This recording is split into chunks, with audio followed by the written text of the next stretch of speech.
فوائس کے پیارے ناظرین السلام علیکم۔ آج ہم سلطان الف ارسلان کی زندگی کے ایسے واقعات آشکارا کریں گے کہ جن سے شاید آپ واقف نہ ہوں۔ سلطان الف ارسلان ایک ایسا نام ہے جو تاریخ میں گونجتا ہے، ایک ایسا حکمران جس نے قرون وسطی کی دنیا پر انمٹ نقوش چھوڑے۔ ان کی زندگی لچک درگزر اور حکمت عملی کی قیادت کی طاقت کا ثبوت تھی۔ وسطی ایشیا کے میدانی علاقوں سے قسطنطنیہ کے دروازوں تک الف ارسلان کا شاندار سفر فتح، سفارتکاری اور ذاتی ترقی کی ایک بھرپور ٹیپسٹری ہے۔ 11ویں صدی عیسوی ایک زبردست ہلچل کا وقت تھا اور الف ارسلان کی حکمرانی مسلسل کشمکش اور طاقت کی کشمکش سے نشان زد تھی۔ تو میرے ساتھ رہیں اور جانیں، لیکن اس سے پہلے اگر آپ نے ابھی تک ہمارے چینل کو سبسکرائب نہیں کیا تو چینل کو سبسکرائب کریں، ویڈیو کو لائک کریں اور کمنٹ سیکشن میں اپنی رائے کا اظہار ضرور کریں۔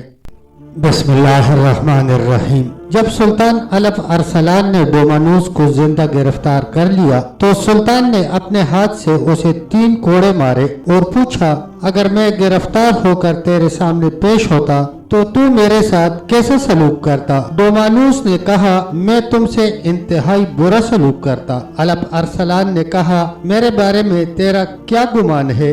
ڈومانوس بولا، تو یا تو مجھے قتل کر دے گا یا اپنے ملک میں میری تشہیر کرے گا یا معاف کر دے گا یا فدیہ لے کر رہا کر دے گا۔ الف ارسلان نے کہا، میرا ارادہ یہ ہے کہ تجھ کو معاف کر دوں اور فدیہ لے کر چھوڑ دوں۔ لہذا سلطان نے اس سے 15 لاکھ اشرفیاں فدیہ لے کر اسے آزاد کر دیا۔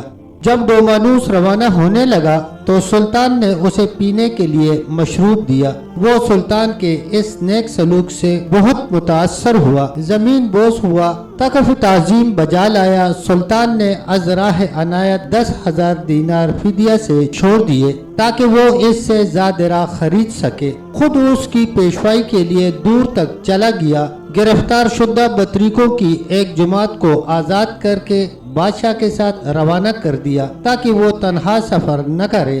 ان تمام نوازشات کے علاوہ اپنی طرف سے ایک محافظ دستہ بھی ان کے ساتھ کر دیا تاکہ کوئی گزر نہ پہنچائے۔ اس محافظ دستہ کے پاس ایک جھنڈا تھا جس پر کلمہ طیبہ لا الہ الا اللہ محمد الرسول اللہ لکھا ہوا تھا۔ الف ارسلان کا ایک مختصر سا لشکر جس کی تعداد 15,000 سے زیادہ نہیں تھی کی مدد سے شہنشاہ روم ڈومانوس کے 1 لاکھ کی سپاہیوں پر مشتمل بہت بڑے لشکر کو شکست فاش سے دوچار کرنا کوئی معمولی واقعہ نہیں تھا۔ اس واقعہ نے رومیوں کی کمر توڑ کر رکھ دی۔ ایشائی کوچک کے اکثر علاقوں میں رومی شہنشاہیت کی چولیں ہل گئی۔ یہی وہ علاقے تھے جو رومی شہنشاہیت کے ستون اور بنیادیں خیال کیے جاتے تھے۔ سلجوکیوں کی اس شاندار فتح نے بیزنطینی حکومت کو ان علاقوں میں بتدریج کمزور کرنا شروع کر دیا،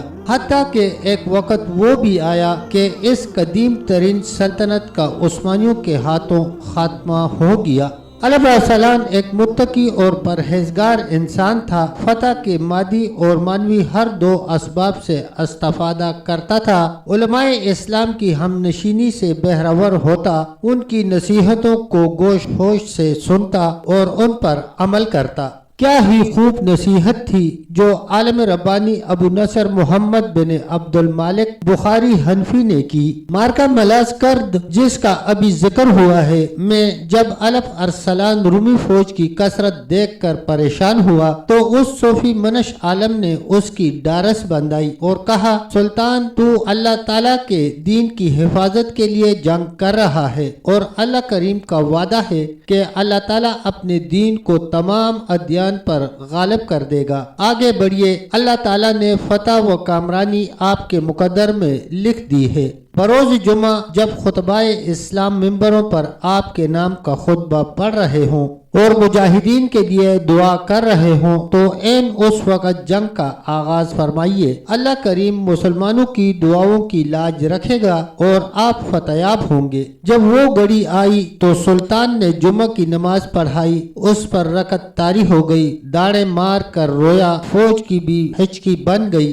پورے لشکر نے رب کے حضور گڑگڑا کر دعا کی۔ جب سلطان نماز سے فارغ ہوا تو فوج سے مخاطب ہوا، جو واپس جانا چاہتا ہے واپس چلا جائے، میری طرف سے تمہیں اجازت ہے، میں نہ تمہیں روکتا ہوں اور نہ حکم دیتا ہوں کہ واپس چلے جاؤ، تمہیں اختیار دیتا ہوں، لیکن میں اس رومی سپاہ سے تنہا بھی لڑوں گا۔ یہ کہہ کر تیر اور کمان پھینک دی، اپنے ہاتھ سے اپنے گھوڑے کی دم باندھی، جنگی سامان زیب تن کیا، تلوار بے نیام کی اور ایک آہ سر بھر کر بولا، اگر میں میدان جہاد میں قتل ہو جاؤں تو یہی جنگی لباس میرا کفن ہوگا۔ اللہ اکبر! واقعی ایسے ہی لوگوں پر اللہ کی رحمت کا نزول ہوتا ہے۔ آپ بڑے خدا ترس اور غریب پرور تھے، اللہ تعالیٰ کی عطا کردہ نعمتوں پر ہمیشہ شکر بجا لاتے۔ ایک دفعہ کا ذکر ہے کہ آپ کا گزر مرو میں فرانسین کے فقراء سے ہوا۔ آپ ان کی حالت زار کو دیکھ کر رو پڑے اور بارگاہ خداوندی میں التجا کی، یا اللہ ان غریبوں کو اپنے فضل سے غنی کر دے۔ آپ بہت زیادہ صدقہ و خیرات کیا کرتے تھے۔ رمضان المبارک میں 15,000 اشرفیہ صدقہ کرنا آپ کا معمول تھا۔ ملک کے طول و عرض کے فقراء و مساکین کے نام ایک رجسٹر میں درج کر رکھے تھے، جنہیں معقول وظائف دیے جاتے تھے اور ان کے جملہ اخراجات کی کفالت حکومت کرتی تھی۔ پورے ملک میں کوئی جرم اور زیادتی نہیں تھی، رعایا خوشحال تھی اور خراج کی حقیقی آمدنی کے علاوہ کسی سے کوئی ٹیکس وصول نہیں کیا جاتا تھا، اور سالانہ خراج یکبارگی لینے کی بجائے سال میں آدھا آدھا کر کے 2 مرتبہ لیا جاتا تھا تاکہ لوگ آسانی سے خراج ادا کر سکیں۔